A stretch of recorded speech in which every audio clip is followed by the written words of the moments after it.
in the last 20 seconds. Yeah, Thornton needs to get some separation there and start throwing those bombs again, because I think he's landed more punches. Nothing's really been effective, but we'll see, look at that. Now he's got a chance to do some damage at the end of the round. This makes the round interesting, you know? Yeah, it does.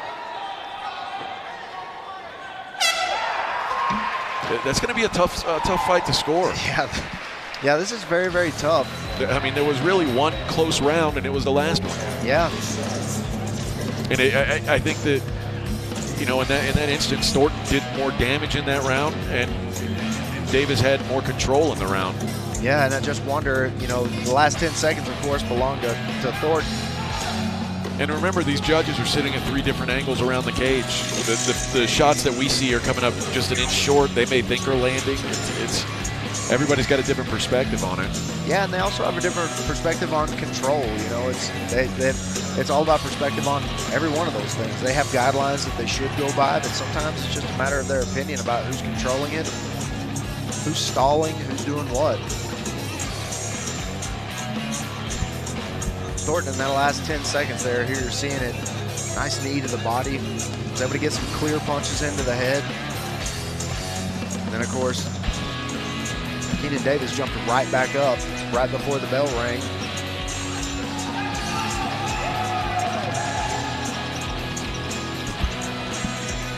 Taking a little while to get those scorecards gathered up. They may be still trying to decide on that third round. It might be. Maybe they needed to see the replay also.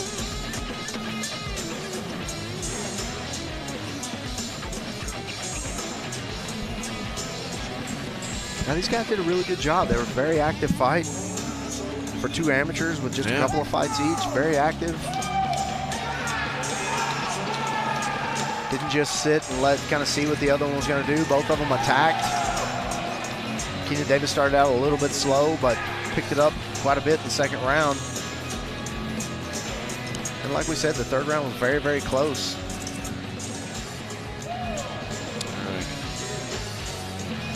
Still looks like they're trying to gather the cards here. Wayne's got his microphone now. We'll find out who wins the opening fight of the night. Yeah, Wayne may have to fight him for those cards. Thornton Davis put on a good show here. Who's going to walk away with a W? Very nice start to Fury Fighting Championships 51. Ladies and gentlemen, after 3 rounds of action, we go to the judges' scorecards for a decision. Judge Van Tine scores the fight 29-28 for Thornton. Judge Coca scores the fight 29-28 for Keynan Davis. And Judge Mason scores the fight 29-28 for your winner by split decision, Dyvonne, the real deal, Thornton. There you have it. Dyvonne Thornton goes to 3-0.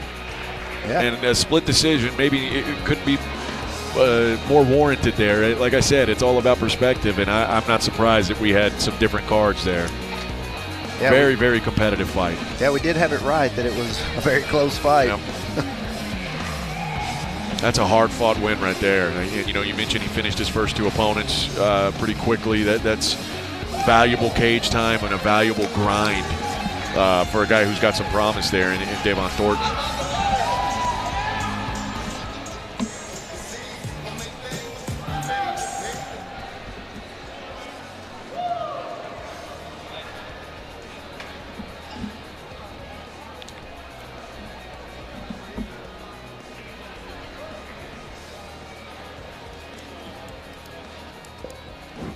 Please welcome to the blue corner, James Dawkins.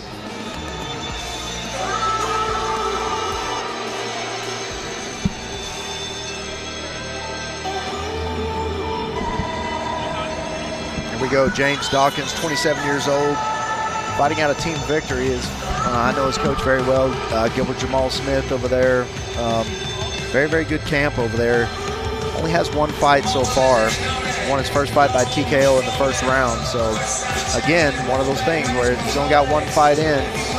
Didn't go the distance. Good thing about it is his opponent only has 1 fight also.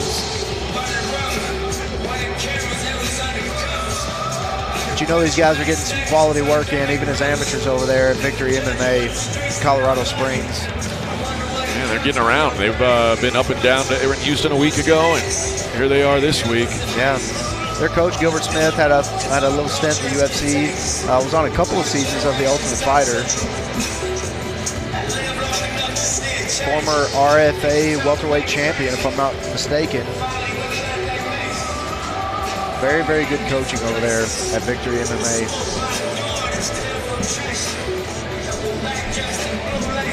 These guys have a little bit to live up to after the first fight. Yeah. That was a good opening fight to get the night started. Yeah, you haven't been here the last few weeks, AJ, but I'm telling you, these undercard fights have been unbelievable. We have had so many knockouts. We went, I believe the San Antonio card, there was nobody made it out of the first round in the first 7 or 8 fights. It was unbelievable. I'm here for it. Please welcome to the red corner, Lenny Martinez. Lenny Martinez, also 27 years old, fighting out of Elevation Fight Team. Also 1-0. Yeah, has 1-0. Is a little less active. James Dawkins is 1-0 and had his first fight here in July of 2021. Lenny's been off for a couple of years. Last fight August 2nd of 2019. You know, that's not unusual. I think with the COVID, I think a lot of guys, it was hard to get into the gym. It was really hard to put together a good fight camp. And a lot of times guys would sign up for fights and then the card would fall apart or an opponent would drop because of it. It's a tough time to be a fighter. It is. Especially when you're trying to cut your teeth and really get something started. Yeah, it is.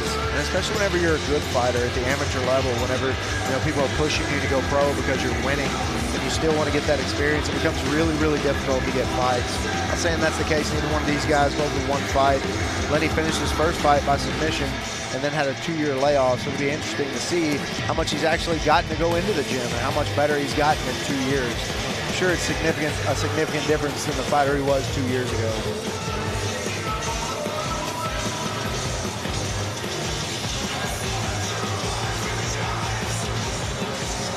I went and trained a little bit with the Elevation guys yesterday.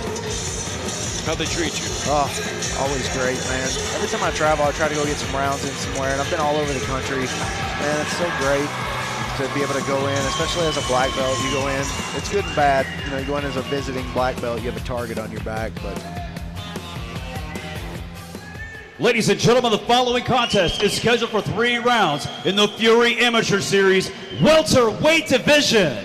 Introducing first, fighting out of the blue corner. This mixed martial artist stands 5 feet, 11 inches tall and weighed in at 172.4 pounds. Fighting out of Seaside, California, he holds an amateur record of 1 victory, no defeats. This is James Dawkins. And introducing his opponent, fighting out of the red corner. This Muay Thai fighter stands 5 feet 11 inches tall and weighed in at 172.4 pounds. Fighting out of Aurora, Colorado, he too holds an amateur record of 1 victory, no defeats. This is Lenny Martinez. Your referee in charge of the action, Joel Ojeda. Here we go, James Dawkins. As you can see, 2 very different looking fighters. James Dawkins very tall and thin. Lenny Dawkins a little short and stockier. Lenny missed weight by 1.5 pounds yesterday.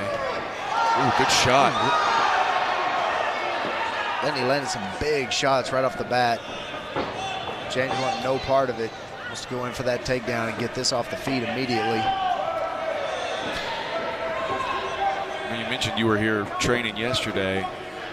When you're working with guys at Elevation, do are you more apt to be a little more aggressive, look for something to finish rather than go the extra rounds? I would think so. I would think that, the Elevation definitely had an effect on me. It's not called the Mile High City for no reason. We're about 5,400 feet over sea level, and the air's definitely thinner up here. I think that's why we're seeing some aggression from these guys. They're not looking to go into these late rounds. You saw those last 2 guys, they were both in shape, and they were both sucking wind after 1 round. Yeah. These are just 3-minute rounds. Wait till we get to the pros. I think we may see some real aggressive game plans tonight. Yeah, and I would think that the guys who train here and live here would have the advantage in that department for sure. I know the guys that I was training with yesterday were asking me why I was tired. Here we go, James Dawkins with the takedown. Had to work for that one. Lenny Martinez, for a shorter, stockier guy, is really light on his feet, really good hands.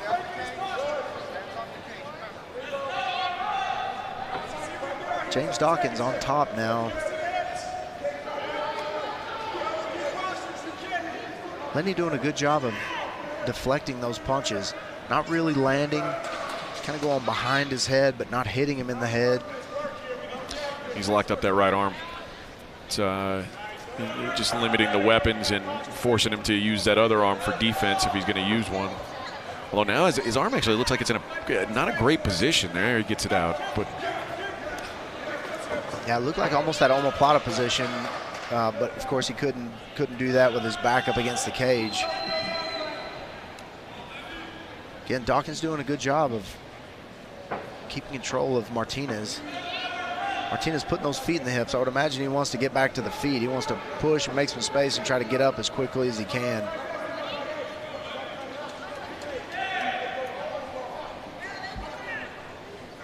Dawkins still in a dominant position here. Again, with those 3-minute rounds, 15 seconds left in the first round. Ooh, triangle choke locked up there. Not quite locked up. Lenny Martinez trying to get that other leg into only 10 seconds left, and I don't know that he's got enough of an angle to do anything with it in 10 seconds. I don't know if his legs are long enough. Yeah. But again, he at least was able to control him through the end of the round, not take any more damage. Yeah, again, perspective. How do the judges see that? Do they put more, emphasis on the submission attempt, or do they put more emphasis on the takedown and control? If I had to guess, I would say James Dawkins won that first round just by control. He did take a few big punches there at the first of the round, which is why he wanted to get it to the ground. Yeah.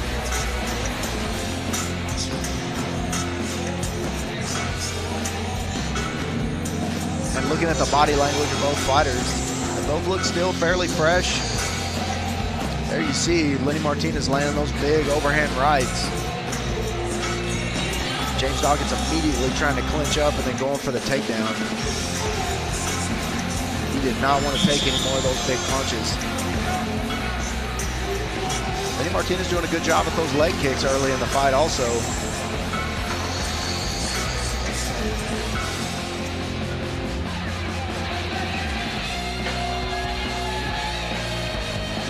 Start of round 2.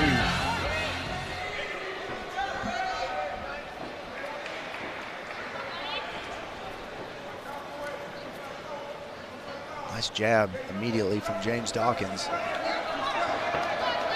Ooh, very nice uppercut from James Dawkins. Puts Lenny Martinez on his back. Lenny Martinez looking like he's coming back alive a little bit. That definitely hurt him. Landing some big shots though. Yeah, Lenny bleeding out of his mouth or nose, it looks like. Yeah, he's cut right on the bridge of his nose. Taking a lot of chances getting up like that. Again, James Dawkins letting him stand up, wants to get this back to the feet. Kind of the opposite of how round 1 started. James Dawkins landing some big punches, and you can see it on Lenny Martinez's face. Again, double jab to cross. Throwing some decent combinations together. Yeah, Lenny Martinez taking some damage right now. James Dawkins just letting him throw punches and countering, basically.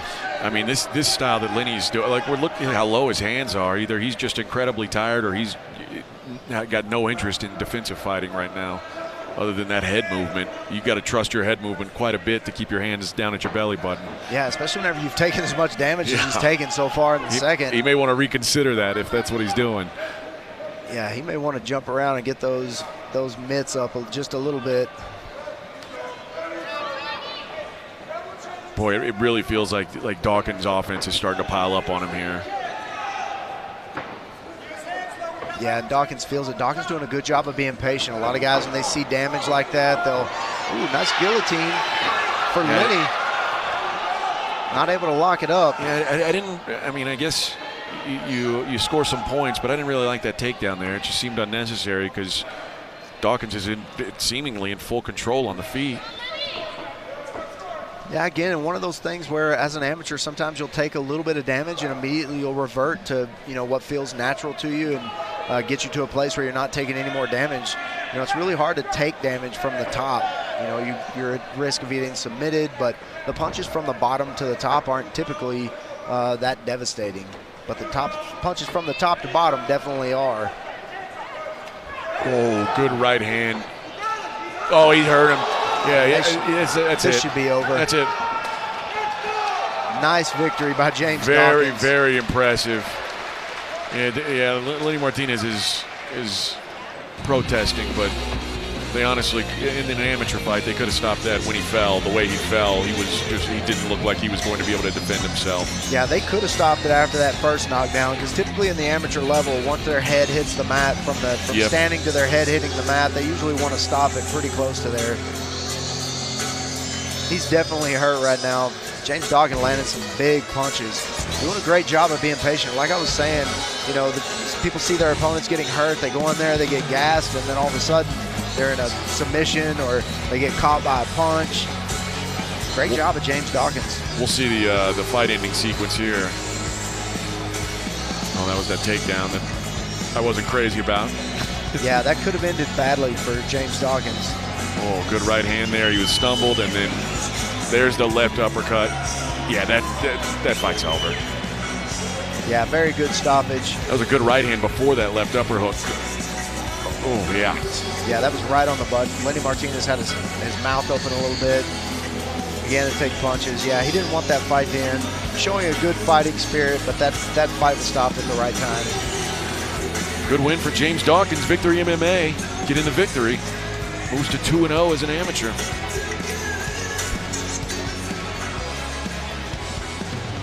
Yeah, very nice. Don't count Lenny Martinez out, though. He'll be back.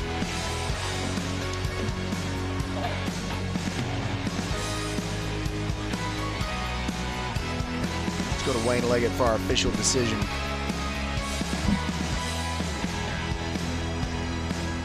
Ladies and gentlemen, the end comes 2 minutes, 46 seconds into round number 2. Declaring your winner by TKO, James Dawkins. Very nice win for James Dawkins and Victory MMA.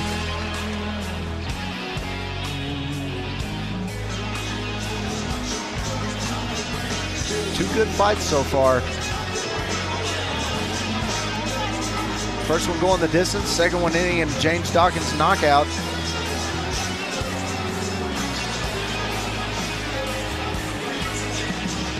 Please welcome to the blue corner, MIcah Haas.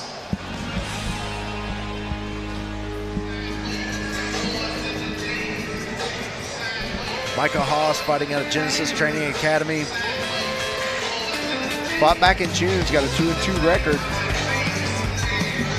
Started out 2-0 though, AJ. Had 2 straight losses by submissions. Before that, both of his wins were by KO or TKO.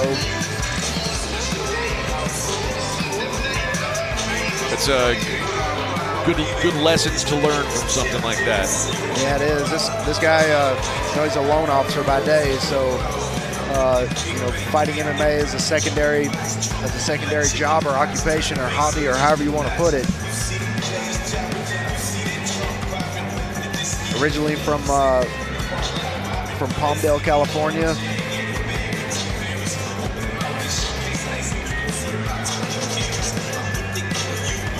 Yeah, anytime you start your fight, your amateur career with 2-0 with 2 knockouts, may give you a little bit of a confidence that, may not exactly be warranted. May, in the amateur division, you never know when you're running into the next superstar. You don't. So you could be 2-0 with 2 knockouts and then run into the next amateur, Alex Morano or somebody like that is one of the future superstars. Somebody fought John Jones as an amateur. There's things that you just don't realize that Whoever you might be fighting who has a 0-0 record maybe may end up being one of the best in the world. That's right. And that's one of my favorite things about the amateur division is that you just never know who you're going to see. You never know, what the next big thing is. And you see these guys. These guys are a little more experienced as amateurs. One with a 2-2 record, one with a 3-2 record. This is another one of those classic matchups: striker against grappler. I'll Wayne announce the next fighter. Please welcome to the red corner, Danny Gonzalez. Danny Gonzalez walks to the cage, 303 MMA. My first MMA fight, there were 5 of us from my gym on the same card, and we went, the first 4 of us won, and the last guy was the main event, and he lost. We were all disappointed, and it turned out the guy that he lost to was Jeff Neal, who's currently wrecking shop in the UFC. Yeah. Yeah, and we said it earlier, AJ, we didn't see too many 6-foot bantamweights. We've got another one right here. Wow. So 2 on one card. 6 foot, fighting out of the 303 Training Center, fought back in July of this year. All 3 of his wins are by submission. This guy's a very long, very good fighter. So we talk about the striking a lot whenever you're talking about a big, long, strong, long guy like that. It helps you with submissions also.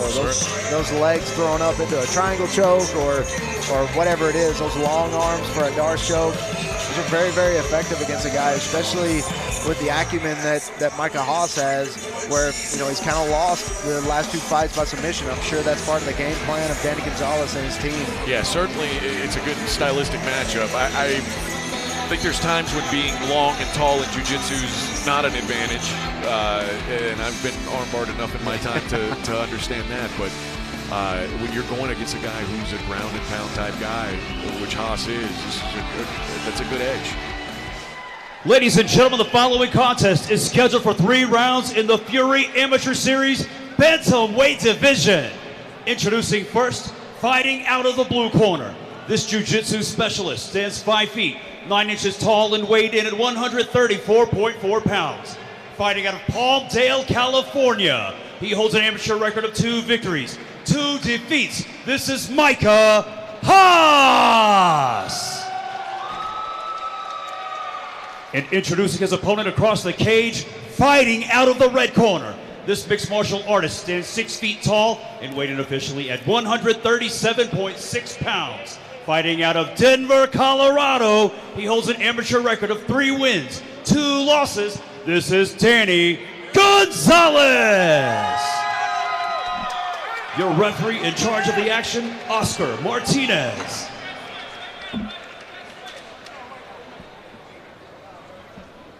Here we go, MIcah Haas versus Danny Gonzalez.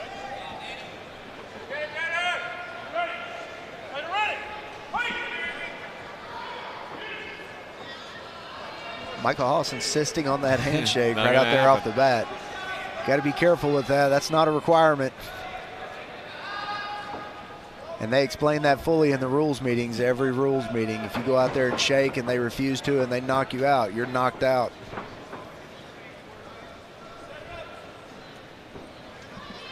MIcah Haas fighting from that southpaw stance. Trading leg kicks. Yeah, both fighters fighting from the southpaw stance right now. Danny Gonzalez switching back and forth, which is rare as an amateur. I think it is, but if you're a lot of these grapplers get taught a way to have your one front foot forward, and then you get to a striking coach and they want your other foot forward, and you sort of you can go back and forth a little bit. Yeah, because southpaw to conventional stance is a really difficult position to get takedowns. MIcah Haas throwing some big combinations here, throwing up against the cage, throwing 5-6 punch combinations. Very nice at seeing his openings.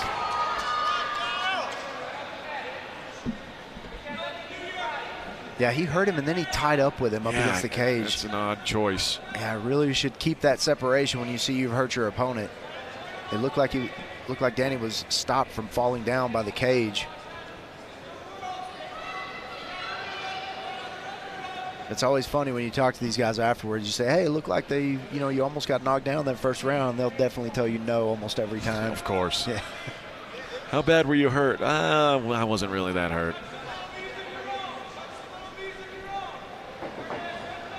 Nice throw attempt from Danny. Good separation. Micah Haas throwing a few punches as they separated. Micah Haas being really effective with that front kick. He's using it as a jab to keep that distance. Again, he pushes in for that clinch, and I'm just not really. I'm not sure why he's doing that. He looked so comfortable at range, and Gonzalez looked so uncomfortable there. I would think that's where he'd like to keep this fight, but he keeps pushing him up against the cage and kind of grinding. Yeah, I'm sure Gonzalez would like to use this to try to get him down to the mat. Oh, he's hurt. Micah Haas is pouring it on now. Danny Gonzalez, this fight is being very close to being finished, and that's it. Micah Haas with a dominant performance. Very nice, active combinations. Making short work of Danny Gonzalez today. It takes his record to 3-2.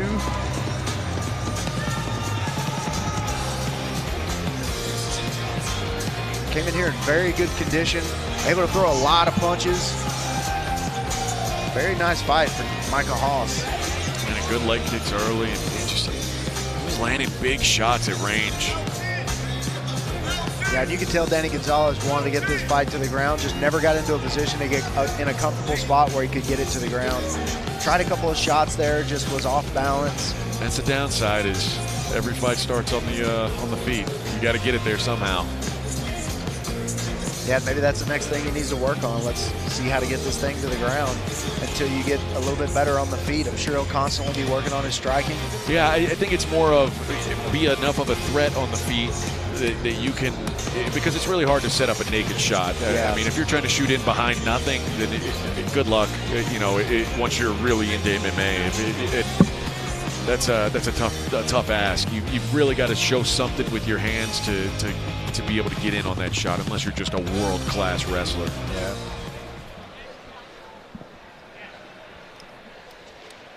Ladies and gentlemen, referee Oscar Martinez calls for a stop to the action. 2 minutes, 39 seconds into the very first round, declaring your winner by TKO, MIcah Haas.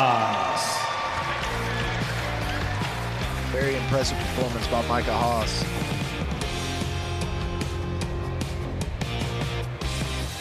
You could tell he was never going to leave an opening for that to go to the ground. No.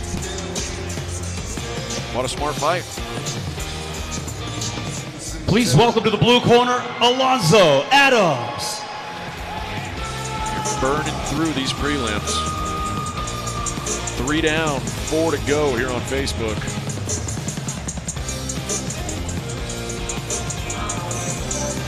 All right, we just got a little bit of news. Rob Fuller, George Martinez will not happen.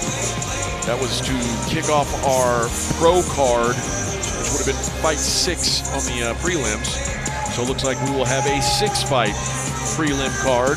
We'll have the scheduled 2 more amateur fights and 1 professional fight before we switch you over to UFC Fight Pass. Yeah, no details yet on why that happened, but I'm sure we'll get them for you later on. Right now, Alonzo Adams versus Rocky Nava. Alonzo Adams, 26 years old, fighting out of Team Victory again.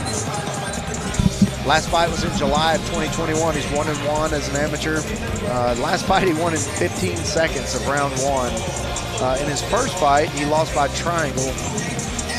He's coached again by UFC vet and tough vet Gilbert Smith. Born in Florida, raised in North Carolina, wrestled in high school for a couple years, and then joined the Army. After he joined the Army, he was in the Airborne Infantry and served 5 years. Got out in 2019 and started fighting and just never looked back. One of mine. Airborne Infantry. That's right. And loved wrestling so much. You see he got that wrestling tattoo on his chest there.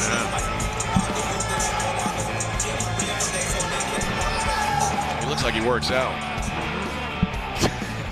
Please welcome to the red corner, Rocky Nava.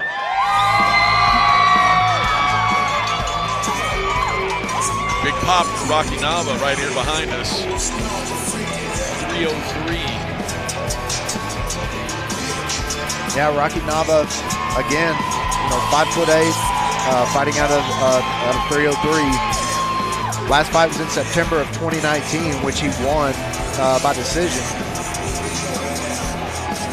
Got a couple of teammates on the card tonight on the main card. And I really like this kid. He's a Dallas Cowboys fan, so.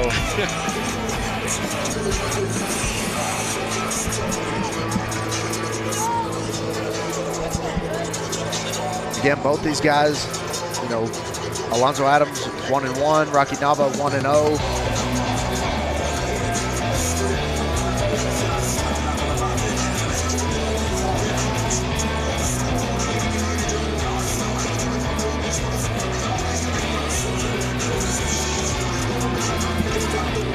Rocky Nava getting his last little bit of makeup on before he comes into the cage. AJ, explain what they're doing out there in the cage. Out there just outside the cage before they come in. Oh, well, they're doing the last checks, making sure his fingernails are cut short, making sure he's got Vaseline on his face to prevent the cuts, which is really important at the amateur level, obviously. And with Rocky, they were checking his hair, making sure that he didn't have loose hair. The guy's got a lot of hair. Yeah, they want to make sure he didn't have a bobby pin in there or something to stick Alonzo Adams with.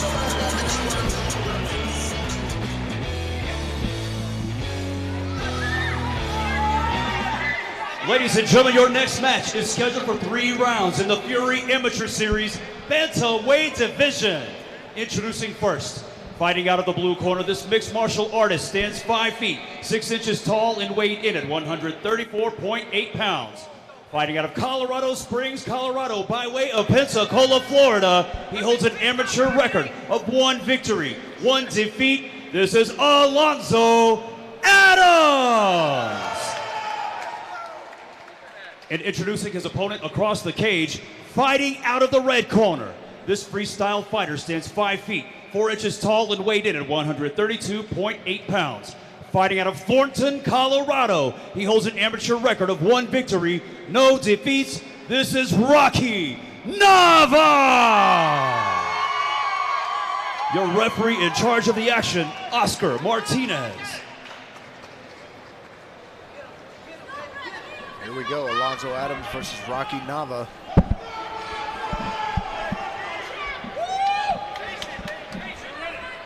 Both these guys look like they're in excellent shape. Both these guys fighting out of Colorado. Again, let's see how aggressive we are early. Good leg kick to start for Nava. Yeah, Rocky Nava wound really, really tight. Got a really quick style, in and out style. Hops into that pocket, throws a few punches, and hops right back out.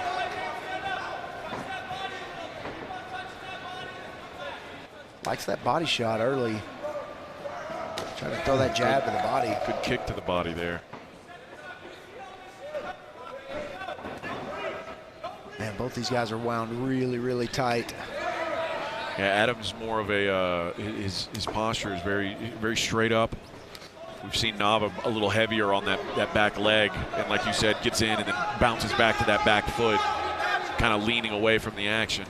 Very nice punch by Rocky Nava. You may be able to tell Rocky Nava's cheering section right behind us.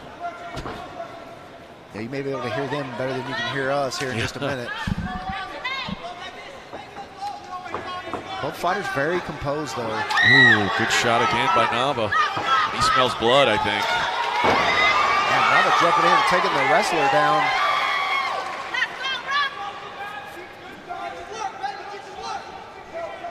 Well, you know what wrestlers don't like is being on their back. They don't. And I think he saw a good opportunity to put him there. Yeah, good setup, too, after landing a couple of punches to the chin. Had him back on the cage. And again, with that tall stance of Alonzo Adams, able to get in there and take him down. Rolled for an armbar there. Couldn't hold the wrist. Good job to get up by Adams. Yeah, very nice transition by Alonzo Adams to that armbar. The arm just a little short of Rocky Nava to be able to finish what that. a takedown. What an entry on that takedown. My goodness. Good defense there by Nava. Yeah, and it looked like Alonzo Adams kind of gave up on that takedown and was just content with being underneath him. Yeah, the first takedown was brilliant, and he just wasn't able to control him, and then he held onto that leg on the way up, and then he kind of inexplicably let it go. Now he's in a bad spot again. This is a good round for Nava. Yeah, really nice. Nava taking the wrestler down first and then doing a good job of sprawling and avoiding the takedown. Looks like he's trying to lace his arm through, maybe for an anaconda. He's just gripped his bicep there. I had to let it go, and it was right out the round. And again, one of those things about being 5'4", sometimes your arm's just a little bit short for those head and arm chokes. A lot of action there in the first round. Good round for Rocky Nava. Yeah, very nice. Rocky Nava, actually both guys look pretty good. Look pretty, neither one of them look gassed. I try to pay a lot of attention to the body language, like I said earlier, between rounds. You can kind of tell how it's going to go. Here on the replay, you see Nava landing those punches, staying just out of range, and then jumping right back in the pocket and landing those punches. Good combination again from Nava. Nava punching Alonzo Adams up against the cage and then going in for that takedown. Really nice double leg. There he goes. Nice blast double leg from Alonzo Adams. Just really good takedown defense there. That kept that arm stiff against his head. Yeah, he didn't give up on it. Nava just defended it well. Yeah. Again, just perspective and just our angle. It looked like he gave up from over here after seeing on the replay. Nava just did a great job of defending. Let's see what kind of adjustments each fighter's make.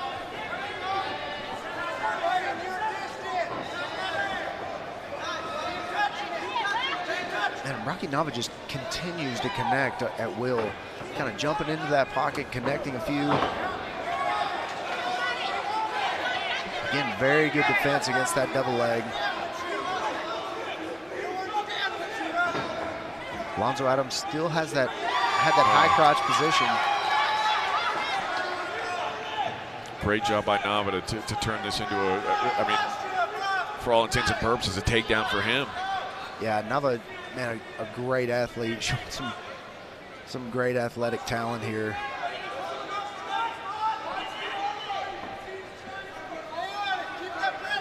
Rocky Nava trying to get those gloves free so he can rain some punches down from the top, and that's exactly what he's doing.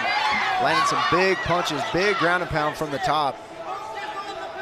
Yeah, now Adams is having to worry more about covering up than getting up. That's not a good thing. Now, always a recipe to take some damage. In this half guard position, we've said it a million times in MMA, this is the best striking position, in my opinion, from the ground. 100%.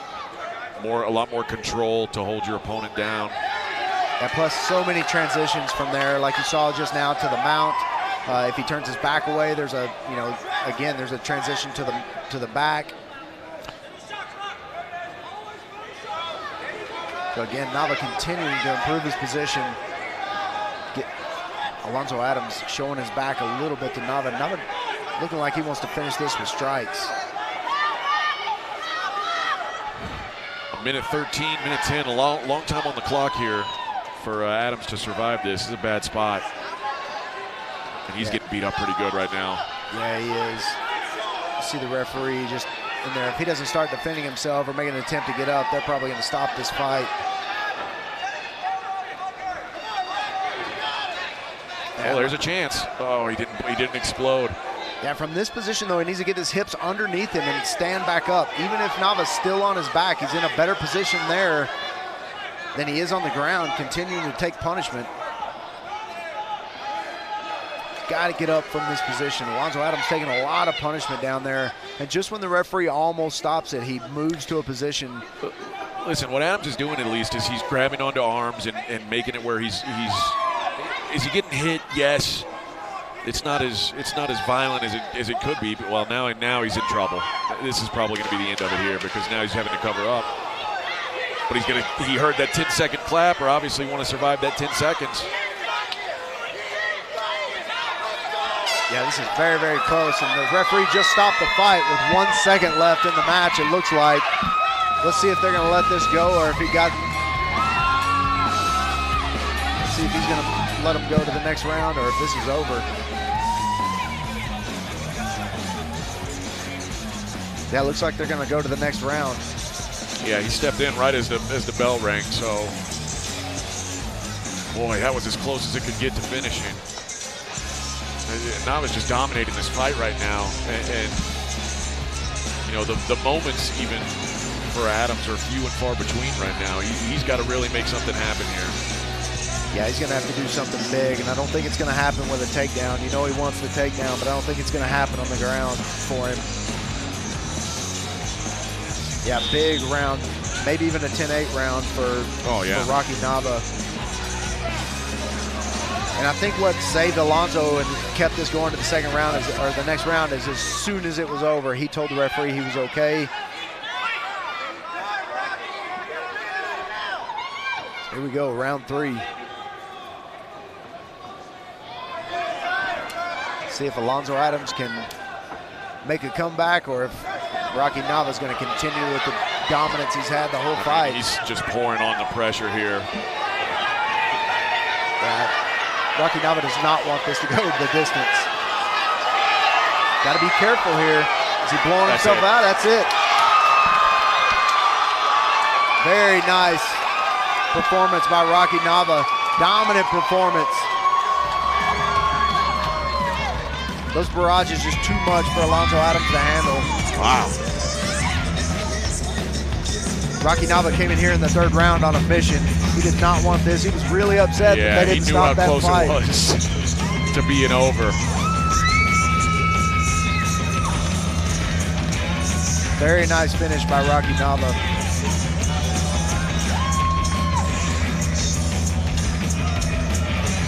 Here we go. Start of the 3rd with more of the same.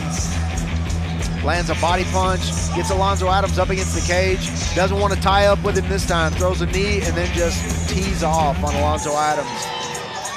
So the referee had just seen enough. He landed almost every one of those punches that he threw. Nice stoppage. You can tell Alonzo Adams was done. Oh yeah. He didn't argue. I think that's something you learn some lessons from something like that. I think he realizes he was just outmatched in this one. Ladies and gentlemen, referee Oscar Martinez calls for a stop to the action.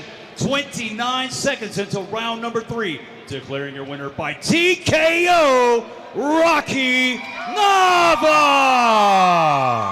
And you know, I bet Nava's pleased that they got to go to that 3rd round because it takes away any controversy of whether or not it should have been stopped when it was, and if it had been stopped in the last second of the 2nd round. So he gets a clean finish there. Yeah, that's the good thing about it. You don't have to have a former opponent talking trash about how if they would have had a 3rd round, he had it covered. Dominating. Please welcome to the blue corner, Donovan Alirez.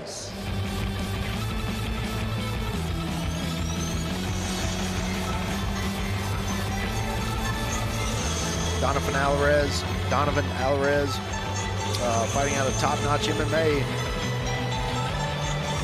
He's 2-2, has a tendency to give up the back. Both losses by rear naked choke. This one may be one of those battles where they stand up and just bang for a couple of rounds. His opponent, Joseph Garcia, 3 of his 4 wins are by KO or TKO.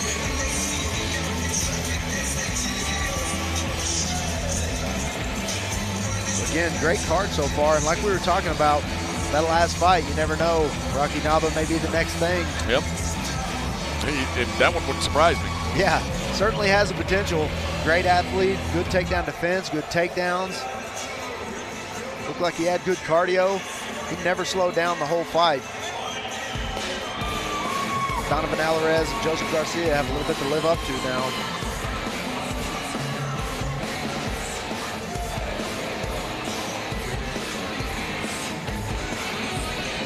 Donovan Alirez making his way into the cage.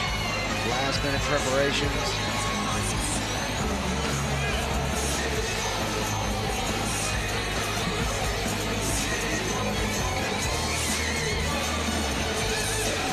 much on either one of these guys. No. Both fairly active, both fighting earlier in 2021. A little bit more experience, one with 4 fights, one with 7 fights.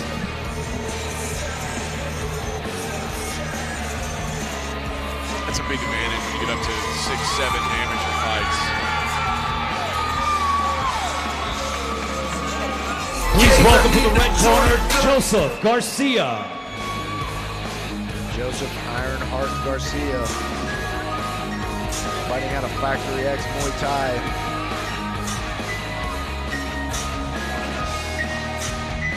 Like I said, last three of his 4 wins are by KO or TKO, but he has been the distance a few times.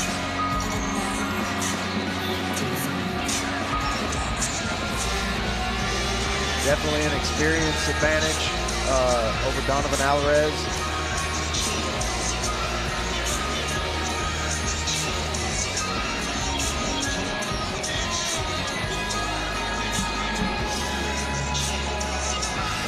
Great fight so far, AJ. What do you think? Yeah, good show. I mean, we had the one split decision. Everything else has been a finish. It's been a good night of action, man. Yeah, that split decision might have been fight of the night. I mean, it's just been nonstop. So I think whatever streak you were on without me is going to continue while I'm here. So I'll take it. Yeah. I didn't bring any bad fight juju onto us. Yeah, no guys staring at each other, marching around the cage. Doesn't happen very often here. I can tell you right now, you know, it's about excitement. It's about, you know, there's a ton of guys on the Fury roster that are just maybe 1 or 2 fights away from making it to that next level, and they don't do it by winning by decision. They're devastating finishers, and that's just what you have to be. MMA is so big now.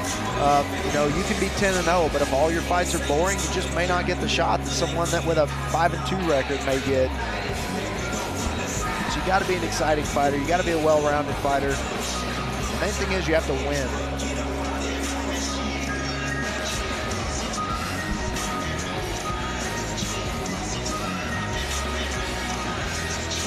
These guys have a little time until they have to worry about that. Right now, fighting at the amateur level.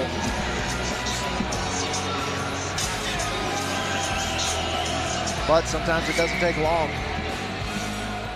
Ladies and gentlemen, the following contest is scheduled for 3 rounds in the Fury Amateur Series lightweight division. Introducing your first competitor, fighting out of the blue corner. This mixed martial artist stands 5 feet, 10 inches tall and weighed in at 155.8 pounds. Fighting out of Greeley, Colorado, he holds an amateur record of 2 victories, 2 defeats. This is Donovan Alirez.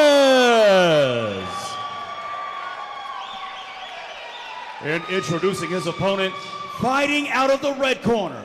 This freestyle fighter stands 5 feet, 9 inches tall and weighed in at 152.4 pounds. Fighting out of Inglewood, Colorado, he holds an amateur record of 4 victories, 3 defeats. This is Joseph Garcia. Pretty rare you see a guy weighing in at 152.4. Referee in charge of the action, Bobby Wambacher. Yeah, he probably could easily go down to 145 or maybe even 135, but not a big deal at the amateur level to fight up a couple of weight classes and stay healthy. I regret cutting as much weight as an amateur as I did, so same here. Smart. Unless he overcut and missed by 3 pounds, yeah. Which, then you need to figure something out with your nutrition. Yep. But. Oh, big left hand, stumbled Alirez. Yeah, both these guys locals here. A lot of crowd support for both guys.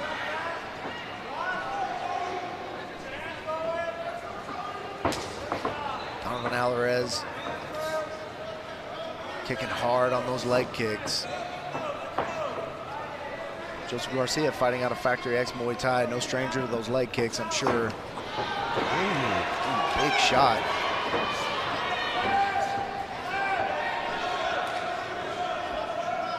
Joseph Garcia just barely missing on those shots. Alirez is doing a good job. He realizes that counter hook is coming, and he's ducked under it 3 times now. I guess you're playing with fire if you don't duck all the way under one eventually, but. Yeah, very nice counter shots from Donovan Alirez. Now takes a shot to the cup. Didn't look like he was needed to stop. Looked like the referee decided he wanted him to stop.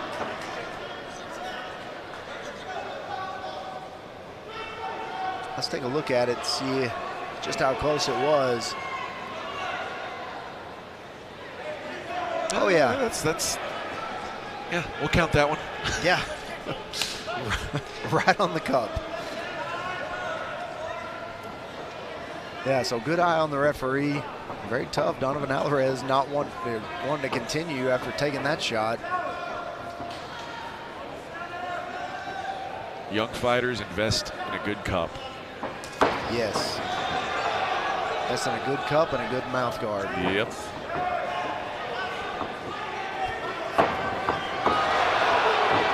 You couldn't tell if that was a shot he took or if that was a slip. I think he overpunched and found himself in a dangerous spot, but I don't think anything landed that knocked him down. Yeah, both these Alirez guys landed. Now this is a good fight. Yeah, it is. Both these guys throwing hard punches.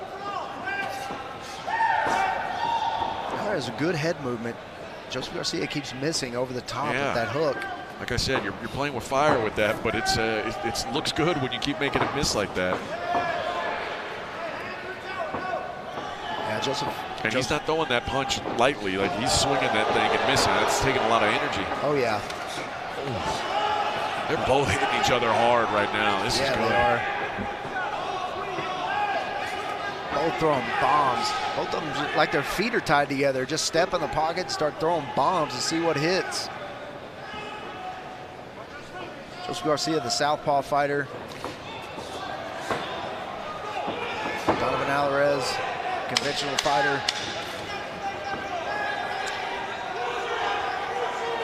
Again, both fighters squatting down on that, throwing very powerful punches.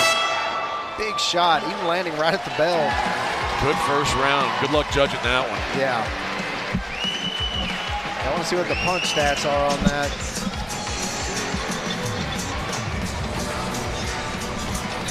Here we go again. Both fighters throwing some bombs. Joseph Garcia lands a big left there.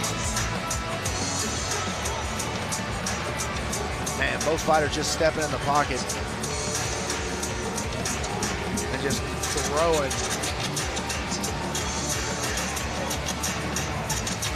Both fighters still looking fresh at the end of the round. Good head kick, showing good flexibility there. Looks like the toes may have slapped Donovan Alirez a little bit on that head kick. See, Donovan Alirez got his feet tangled up with Joseph Garcia, and that's why the knockdown happened.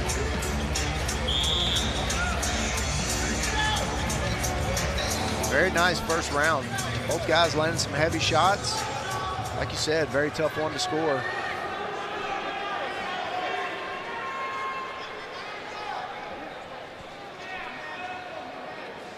Joseph Garcia calls himself Ironheart, and I can see why.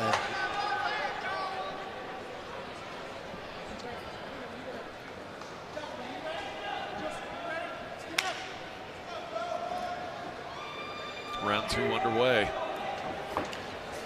Yeah, looks like round two. Jumping left hooks, more of the same.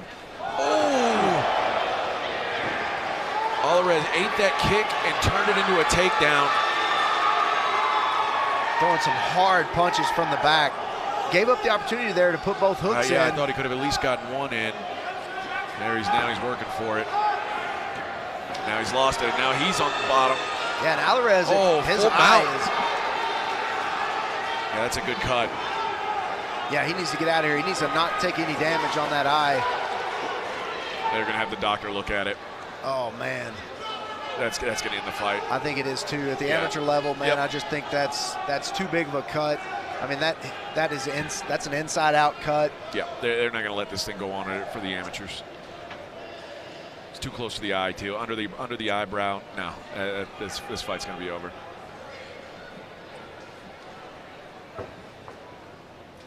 Donovan Alirez trying to convince the doctor that he's good to go. No way. Yeah, that's it. That's it. Yeah, big cut over that left eye of Donovan Alirez, which is unfortunate, man, because these two guys were going at it. I'm curious if that happened on that kick that turned into the takedown, and man, you wonder what would have happened if he could have got those two hooks in. I mean, he may have finished this fight, with that cut. Yeah. Yeah, because I knew once I saw the cut, once I knew that if they stood back up, that there's no way he could take any more damage on that eye. Again, really good, entertaining fight. Here's the highlights. Let's see if that kick. Oh yeah. Yeah, that kick landed right on the money. And you see Donovan Alirez kind of leaned down into it. Did a really good job of staying conscious.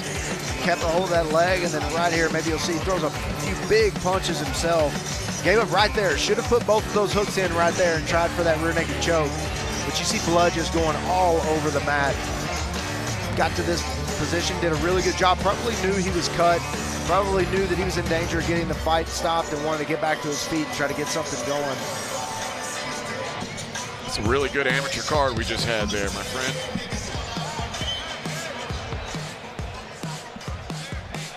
Yeah, you've got some amateurs, some big futures there. Ladies and gentlemen, the end comes 40 seconds into round number 2, declaring your winner by TKO due to a doctor's stoppage, Joseph Garcia.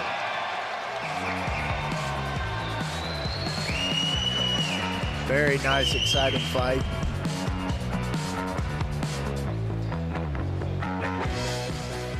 Unfortunate that Alirez had to end the fight that way because it looked like he was probably winning the fight. Yeah. Right up until he was mounted and started getting some punches rained down on him, but it looked like he was winning the fight up to that point.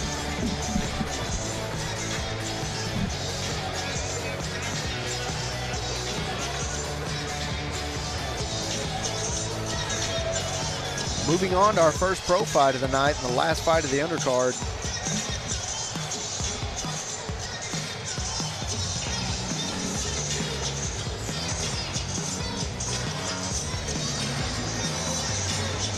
These pros have got something to live up to. These amateurs did a great job tonight. Yeah, and we've got this last fight coming up, and then we've got the main card. You're going to have to switch over to UFC Fight Pass for that. See Kyle Broadwater and Carlos Calderon, Jesse Gangler versus Art Petrosian, Cody Salazar, Gino Shvedov, Chris Rios and Markel Medeiros.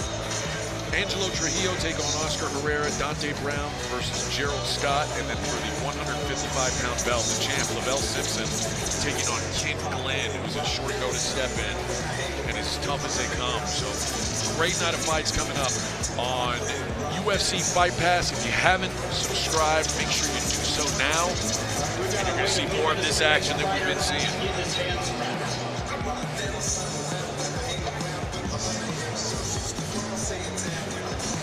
Did Wayne just say he was still getting his hands wrapped? Yeah, fighter's still getting his hands wrapped, apparently. Oh, maybe a little late to the venue.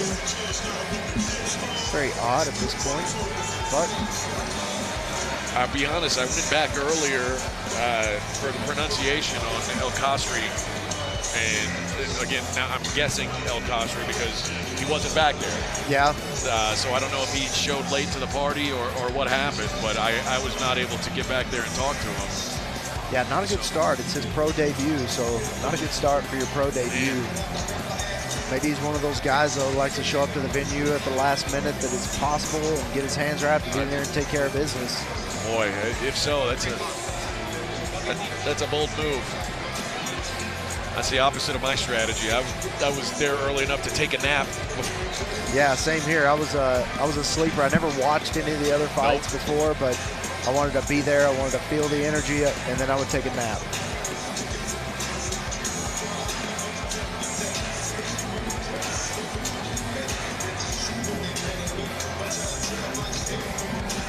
Cool. Be sure to follow us on Instagram and across social media at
Okay, so as I was saying, while we wait for our next fighter to get his hands wrapped up, we had a fight fall off just moments ago.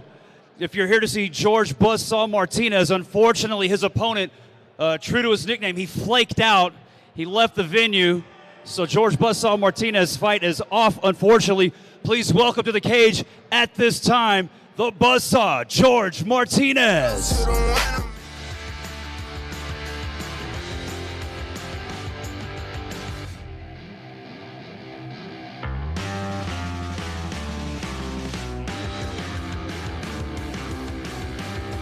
All right, George, I know you've got to be super disappointed. I see your hands are already wrapped. You were ready for a fight. What do you have to say to everybody here who came to see you tonight? Man, honestly, my apologies. I know it's not my fault, but you guys came out here to support, and I have no control over this. My opponent, apparently, in few words, is, you guys know, a bitch, and didn't want to show up. I'm out here. I'm ready to bang. I'm ready to fucking put on a show for you guys, but I can't control people being scared from me, you feel? Language, sir. It's a family show. But you kind of already answered my follow-up question, but I'll go ahead and ask it anyway just in case you want to say anything else. Do you have any words for your opponent or for anybody else that you'd like to challenge? Hey, nah, I'm ready, man. 125. Let me know who wants some smoke. I'm out here. I'm ready. Whenever. All right, Denver, Colorado, make some noise for George Buzzsaw Martinez.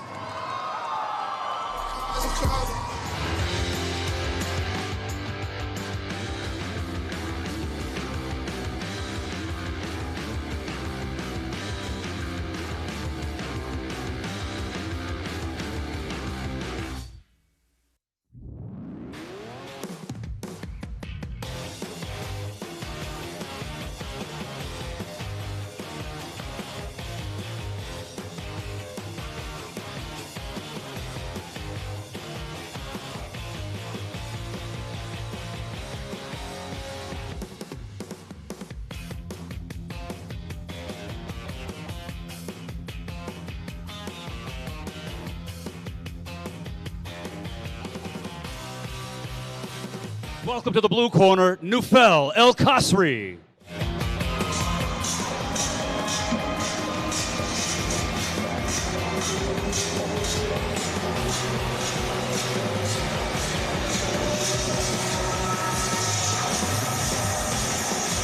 Nufel El Kasri gonna head to the cage first.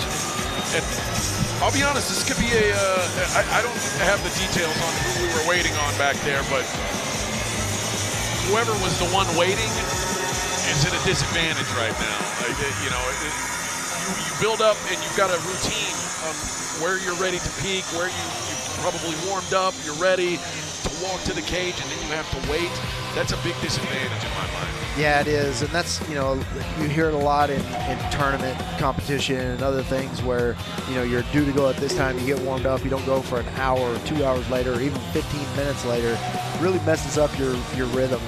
And so, I don't have any details on who was being held up or why, but Nufel El Kasri, making his pro debut, was 5-1 as an amateur. He either submitted or knocked out most of his opponents as an amateur. Started fighting in 2018.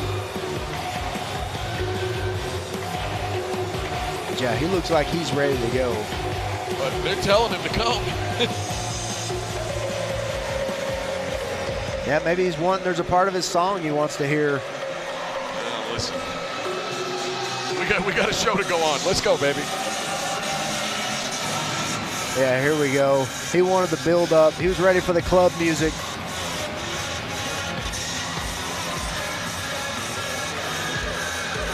Making his pro debut. He wants as much of that stage time as possible. Nufel El Kasri got a fresh haircut for his pro debut.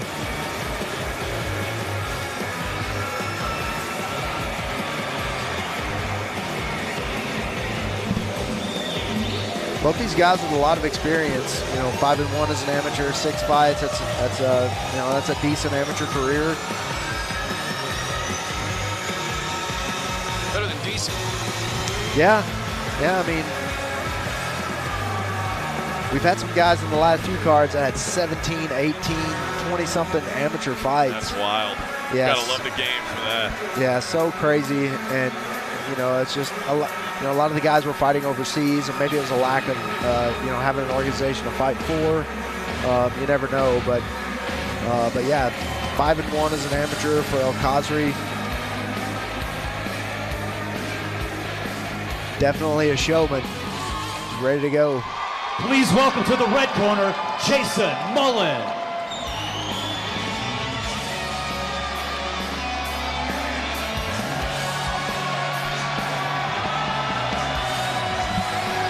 Here we go, Jason Mullen, 23 years old, fighting out of Factory X Muay Thai. He's 2-2 as a pro, and he has 2 wins by submission and 2 losses by submission. So this guy will get into a ground battle with you.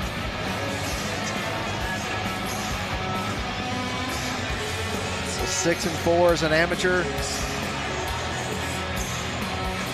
It's the tail of the tape.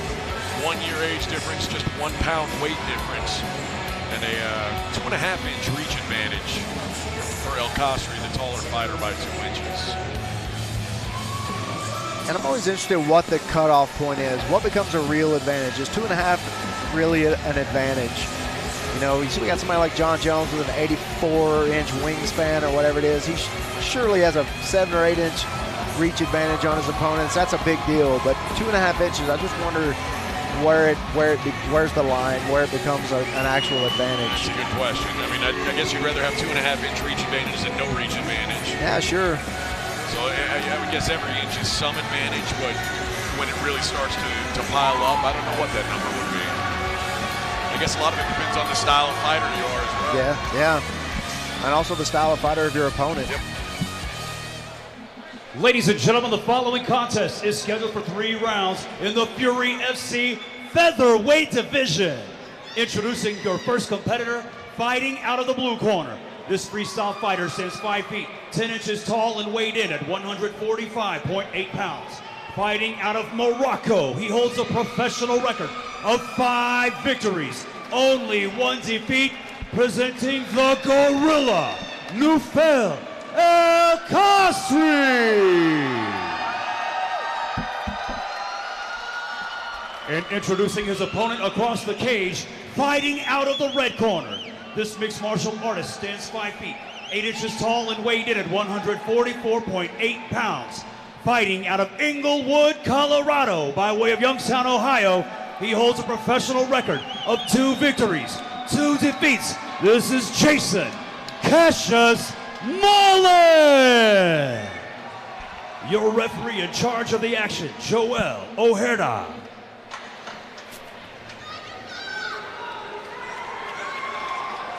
Here we go, 2 fairly experienced new pros. Jason Mullen 6-4 as an amateur, 2-2 as a pro. Nufel El Khazri 5-1 as an amateur and making his pro debut here tonight. Oh, rolls for a leg lock.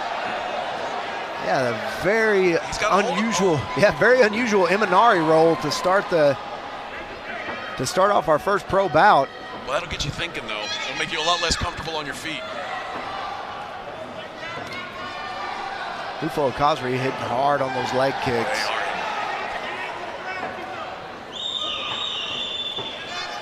You can see where Jason Mullen wants this fight to go. He wants this to go to the ground. Does not want to stand with Nufel El Khazri for any reason. I don't think I've ever seen, well, I guess Ryan Hall has done a couple of Imanari rolls to start off his his MMA fights. Him being one of the best grapplers in MMA.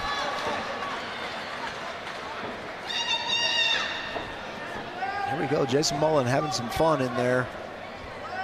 Nufel El Khazri looking like he's all business. I saw Ryan Hall was at the last event in Houston. Yep, Ryan was at the last event. One of my favorite fighters in the UFC. And he's so entertaining. There's people love him or hate him. There's people who are like, what is this guy even doing? I'm a big fan of him. Yeah, most jiu-jitsu guys, they love him. You know, he does some things that are really unorthodox. You know, kind of like Jason Mullen here, doing some really unorthodox things for MMA. You would see that in a jiu-jitsu match, jiu-jitsu super fight, but not many times in MMA do you pull guard or go for Imanari rolls. You see he's paying the price for it. He's taking a few shots to the head.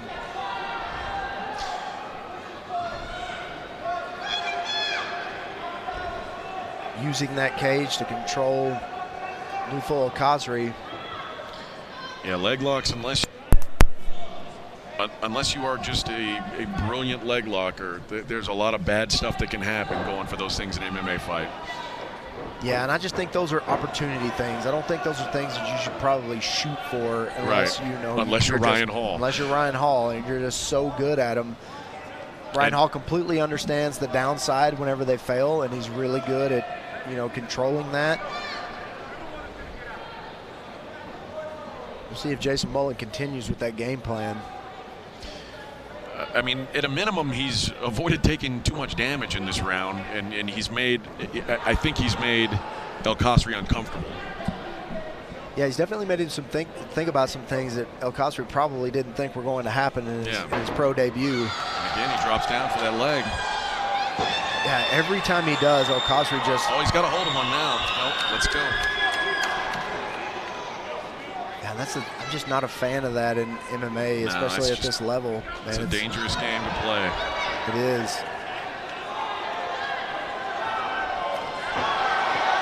Now Kasri's raining punches down. And that time it looked like he could have had it. He grabbed at it and it was gone. And Mullen looking like he's willing to take a few shots to try to get those leg locks that he's going for over and over. Kasri with a slip there right as he got up, and Mullen jumping right on him. Oh, and there's that hook. It's a good spot here for Mullins. Yeah, Kasri's in a good place though with his hip up against that cage. It'd be hard to get that hook in, the second one. Yeah, you don't want to get that other hook in, but you know, Mullen needs to pull him over and make him post on that left side. He does have it around his neck right now, but it's going to be really difficult to do when you're not directly behind him and you only have one hook in. Do you know what he might be doing here? Is might be stealing around. You know, a round that he wasn't able to do a lot of damage, but he did attack a lot. But now he's in a dominant position on his back here, threatening with submissions, landed some ground and pound. He may have won this round. Yeah, he's grinding through this position right now, trying to get that rear naked choke.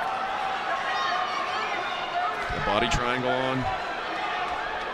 Good last minute and a half of this round for Mullen. He had it locked up with that gable grip.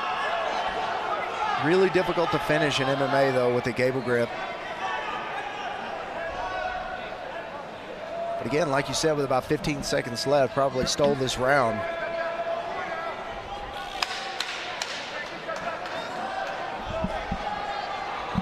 Ooh. Hide that face. Yeah, Mullen throwing a few punches there from the back.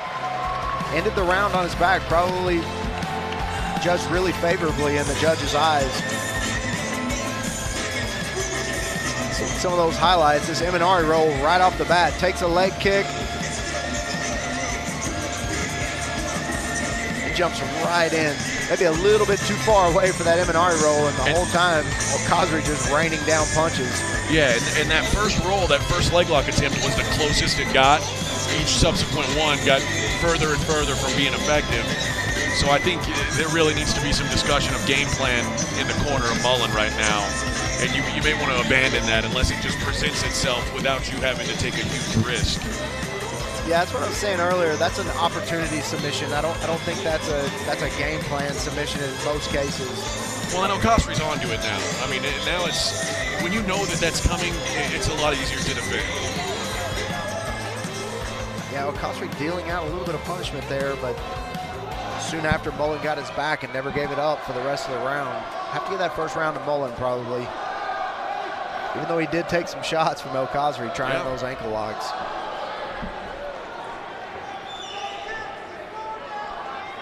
Good chess match though. Yeah, really good so far. Jason Mullen switching stances again.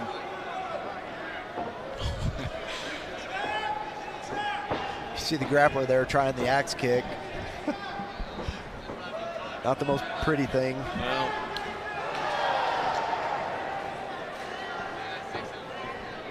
although he does fight out of Factory X Muay Thai, so. I think I just heard his nickname is Cassius, so must have some kind of boxing.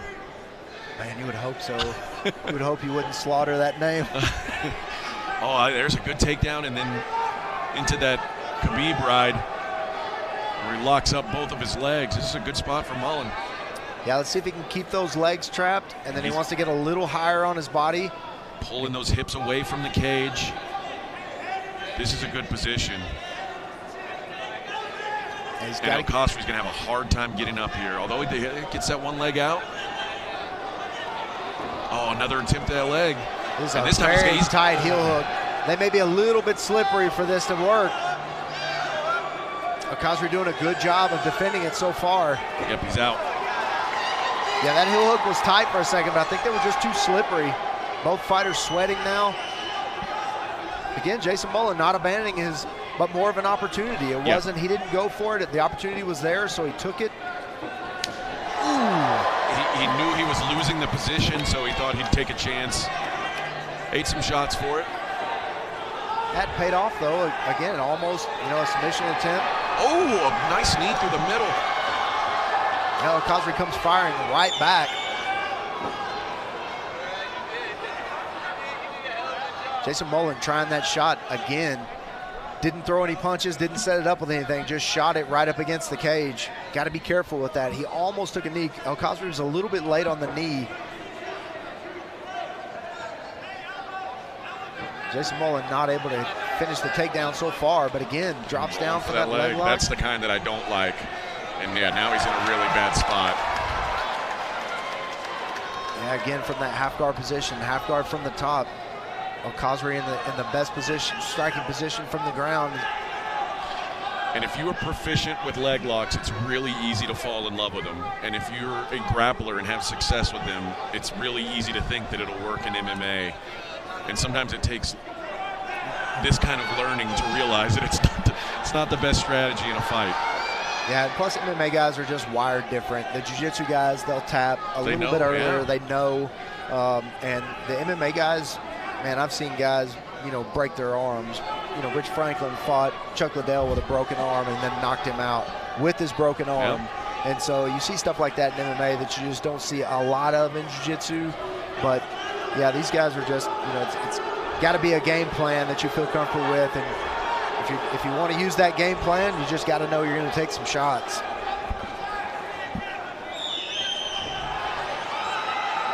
an arm bar. You might have that. Tight arm bar. You might have that. That's deep. Al-Khosry That's a tap. Beautiful arm bar by Jason Mullen.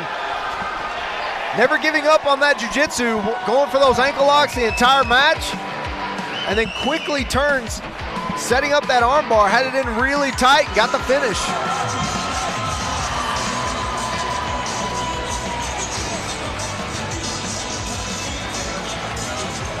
Let's see that again. Early in the fight, both guys landed some strikes. Mullen with the takedown. Again, slides into that, tries that ankle lock here. That heel hook is almost there, but just a little bit too slippery. Ends up on the bottom.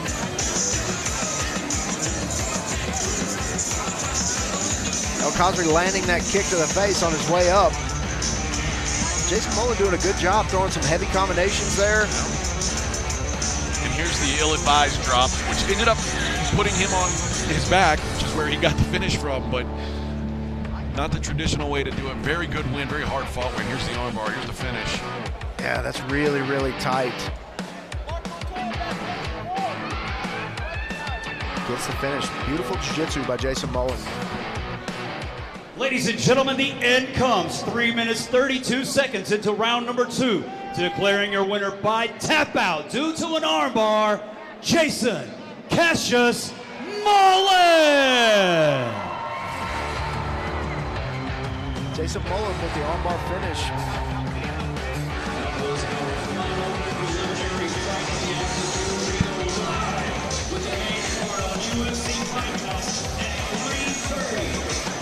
Guys, if you want more of that, move over to Fight Pass. We've got 7 fights coming up. UFC Fight Pass, right now. See you there.